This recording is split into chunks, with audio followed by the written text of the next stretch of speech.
मीनू चढ़ई ता अंडारू छुआ बाहरिबार अपेक्षा करिथाए। पिला माने जल्दी जल्दी अंडा भितरु बाहरी आस, तुम मामा तुमको अपेक्षा करिची।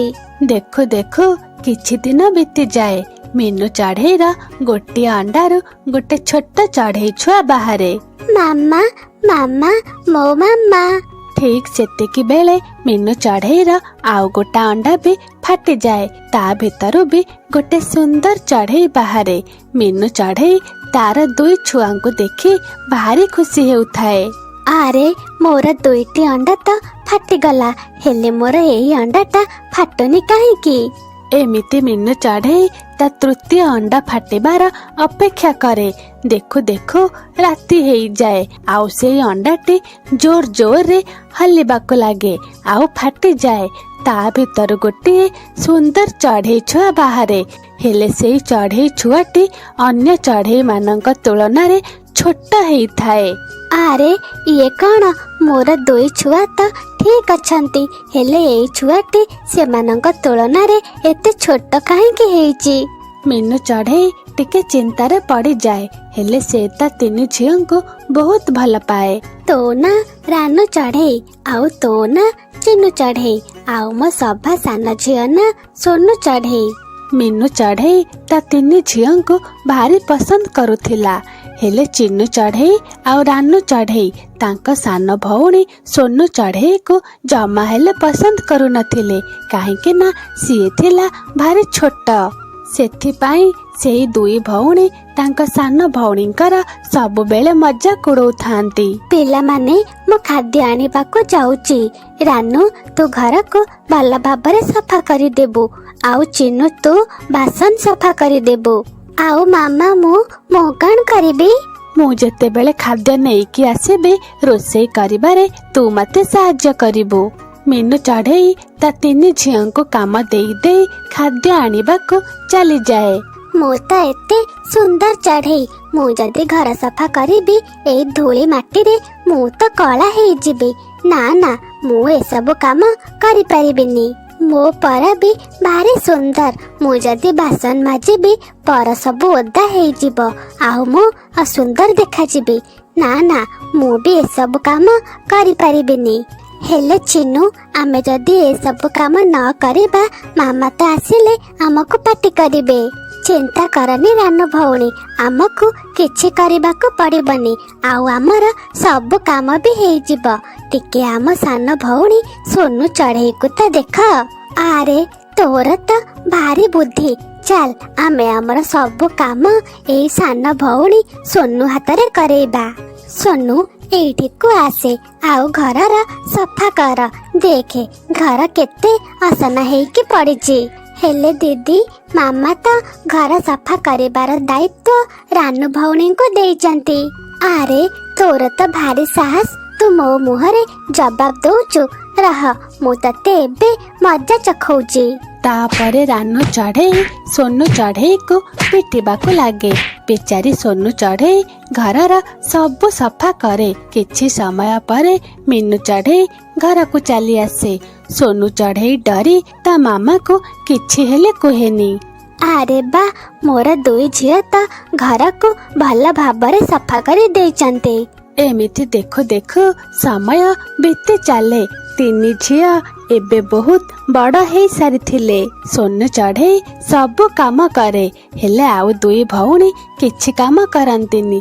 सेमाने बसी बसी बहुत मोटा हेई जानती। आज तो पुआ घर वाला आसुचंती, सिए निश्चय आम दुई जनक भितरु जनक पसंद करिबे, आउ ए छोटा चढ़ई को केही हेले पसंद करिबेनी। आर तो उच्चता भी बढ़ुनी। निज भौणी मानक पाखरु एमिति कथा शुणी सोनू चढ़ई तो भारी मन दुख करे। किछि समय परे पुआ घर वाला भी आसी जाती। आरे तुमर ए सान झियो तो भारी कामिका, मु जेते बेलु आसिलिनी सिए तो सब बेले किछि ना किछि कामरे लागी रहुची।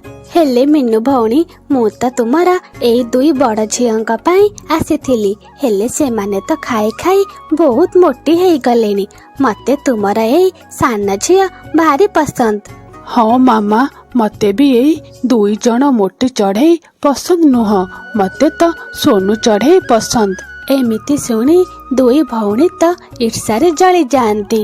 ଠିକ ଅଛି ଭଉଣୀ, ମୁଁ ତୁମ ପ୍ରସ୍ତାବରେ ରାଜି। ସାନ ଭଉଣୀ ସୋନୁ ଚଢ଼େଇର ବାହାଘର ଠିକ ହେଇ ସାରିଥାଏ। ଅନ୍ୟ 2 ଭଉଣୀ ତ ଭାରି ଈର୍ଷା କରୁଥାନ୍ତି। ତାଙ୍କର ସେଇଟା ଆଖି ନୁହଁ ତ ବଟମ। ଦେଖୁନୁ ସୋନୁ ଚଢ଼େଇକୁ ପସନ୍ଦ କରିକି ଗଲେ। ହଁ, ଆଉ ଯାଉ ଯାଉ ଆମକୁ ମୋଟି ବି କହିଗଲେ। ଆଉ ଦେଖୁନୁ ୟାକୁ, ମନେ ମନେ ଇଏ କେତେ ଖୁସି ହଉଛି। ତାପରେ 2 ବଡ଼ ଭଉଣୀ ସୋନୁ ଚଢ଼େଇ ପାଖରୁ ପ୍ରତିଶୋଧ ନେବା ପାଇଁ ଚାହାନ୍ତି। ସୋନୁ, ଆମ ଭଉଣୀ, ଆମେ ତ ଭାରି ଖୁସି। ତୋର ବାହାଘର ଠିକ ହେଇଗଲା। ଚାଲ ଆମେ ତତେ ଟିକେ ଜଙ୍ଗଲ ବୁଲେଇ ଆଣିବୁ। ହଁ, ଆମ ସାନ ଭଉଣୀର ତ ବାହାଘର ଠିକ ହେଇଗଲା। ସେଇ ଖୁସିରେ ଆମେ ତାକୁ ଜଙ୍ଗଲ ବୁଲେଇ ନେବା। ସତରେ କଣ ତୁମେ 2 ଜଣ ମତେ ଜଙ୍ଗଲ ବୁଲେଇବାକୁ ନେବ? ଇଏ ତ ଭାରି ଖୁସିର କଥା। ତାପରେ ସୋନୁ ଚଢ଼େଇ ତା 2 ଭଉଣୀ ସାଙ୍ଗରେ ଖୁସି ଖୁସି ଚାଲିଯାଏ। ସତରେ ସୋନୁ, ତୁ ତ ଭାରି ଚାଲାକ। ଜାଣି ଶୁଣି ସେମାନଙ୍କ ଆଗରେ ଏତେ କାମ କଲୁ, ଯେମିତି ସେମାନେ ତତେ ପସନ୍ଦ କରିନେବେ। ହଁ ହଁ, ମୁନମୁନ ଚଢ଼େଇର ପ୍ରସ୍ତାବ ତ ଆମ ପାଇଁ ଆସିଥିଲା। ତୁ ସେଇ ପ୍ରସ୍ତାବକୁ ଆମ ପାଖରୁ ଛଡ଼େଇ ନେଲୁ। ନା ନା ଦିଦି, ମୁଁ କିଛି କରିନି। ତୁମେ 2 ଜଣ ତ ମୋର ଭଲ ଭଉଣୀ। ହଁ ହଁ, ଏବେ ତୁମର ଏଇ ଭଲ ଭଉଣୀ ତତେ ମଜା ଚଖେଇବ। ତାପରେ 2 ଭଉଣୀ ମିଶି ସୋନୁ ଚଢ଼େଇକୁ ପାଣିକୁ ଫୋପାଡ଼ି ଦିଅନ୍ତି। ସେମାନେ ସେଠାରୁ ଗଲା ବେଳେ ଗୋଟିଏ ସାପ ସେଠାକୁ ଚାଲି ଆସେ।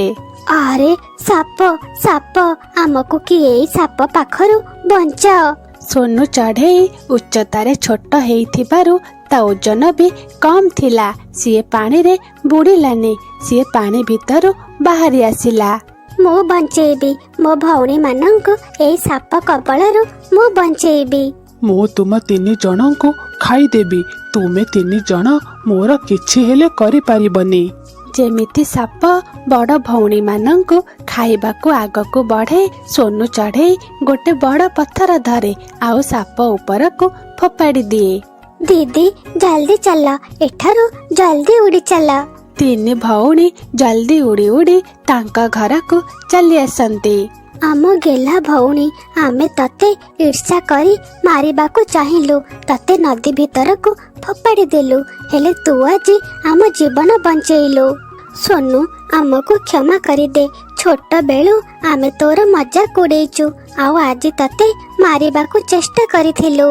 ତୁମେ ଯେମିତି ବି ହୁଅ ତମ ଭଉଣୀ ନା।